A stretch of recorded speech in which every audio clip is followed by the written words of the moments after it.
সন্ধ্যার পর থেকে পরিস্থিতি টের পাবেন। আইন শৃঙ্খলা নিয়ে স্বরাষ্ট্র উপদেষ্টা, আমরা আসলে টের পাইতে চাই, এটা সারা দেশের মানুষ টের পাইতে চায়। আইন শৃঙ্খলা রক্ষা করার জন্য যা যা করেন কোনো সমস্যা নেই।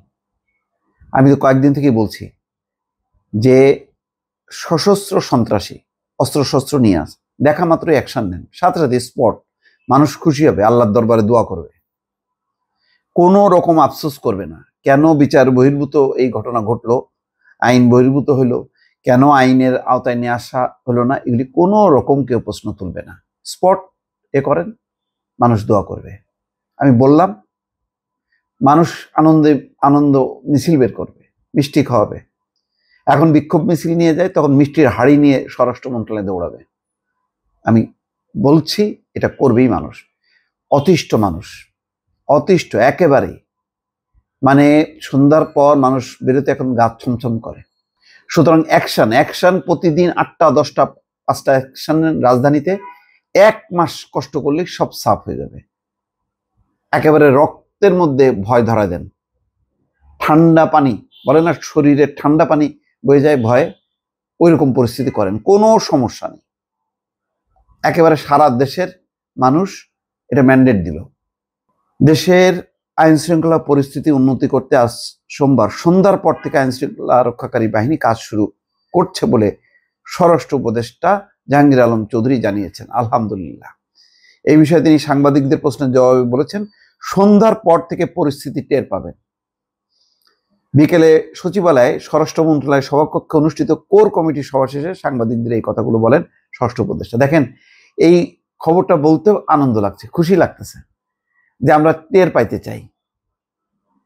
এইটা লক্ষ লক্ষ কোটি কোটি মানুষ দোয়া করবে।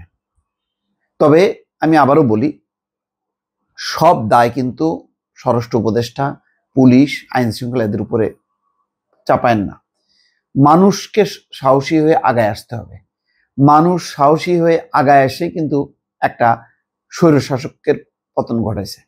সুতরাং আইন শৃঙ্খলার ব্যাপারটাও তাই, সামাজিকভাবে প্রতিরোধ গড়ে তুলতে হবে, তার সাথে আইন শৃঙ্খলা বাহিনী, এই দুটার সমন্বয় না হলে সম্ভব না। গত কয়েকদিনের ঘটনায় মানুষের মধ্যে আতঙ্ক বিরাজ করছে। এক সাংবাদিকের এমন বক্তব্যের জবাবে স্বরাষ্ট্র উপদেষ্টা বলেন, মানুষকে আশ্বস্ত করতেই আজকের আইন শৃঙ্খলা বাহিনীর সঙ্গে সভা করা হয়েছে। সন্ধ্যার পর থেকে আপনারা পরিস্থিতি টের পাবেন। দেখেন কতখানি উনি সিরিয়াস। উনি রিটায়ার্ড একজন জেনারেল, রাত 3টার সময় উনি সংবাদ সম্মেলন করছে, এটাকে অ্যাপ্রিসিয়েট করতে হবে। উনি কষ্ট করে বলছেন যে আমার তো জানাজা হয়ে গেছে, দাফন হয়ে গেছে। স্বরাষ্ট্র মন্ত্রণালয়ে চাকরি করতে এসে আমাকে রীতিমতো দাফন করা হয়ে গেছে, জানাজা পড়া হয়ে গেছে। এগুলি কষ্টের কথা। এগুলি আমরা তো ওই ঠান্ডা খুনি আসাদুজ্জামান কামালের মতন ঠান্ডা খুনিকে আনতে চাই না। ভদ্রলোক মানুষ, কিন্তু ভদ্রলোক দিয়ে কাজ হয় না। কিন্তু এটা একেবারে মানে সহ্যের বাইরে চলে গেছে। সুতরাং মানুষ এখন অ্যাকশন চাই। একেবারে মানুষ অ্যাকশন দেওয়ার জন্য, মানে করার জন্য পিপুলস ম্যান্ডেট দিয়ে দিছে, কোনো ভোট টোট লাগে না এটার জন্য। যাক, শফিকুল আলম জানিয়েছেন, তিনি সাংবাদিকদের বলেছেন, প্রেস সচিব, যে আইন শৃঙ্খলা বাহিনীর ঊর্ধ্বতন কর্মকর্তারা সবাই উপস্থিত ছিলেন, সবাই আইন শৃঙ্খলা পরিস্থিতি সিরিয়াসলি নিয়েছেন। এতে ঢাকাকে অগ্রাধিকার দেওয়া হবে। সন্ধ্যার পর থেকে যৌথ পেট্রোল শুরু হবে। আল্লাহ মানুষ যাতে নামতে পারে, রাস্তায় নেমে দোয়া করতে পারে যাতে এরকম একটা, কিন্তু অ্যাকশন দেখতে চাই।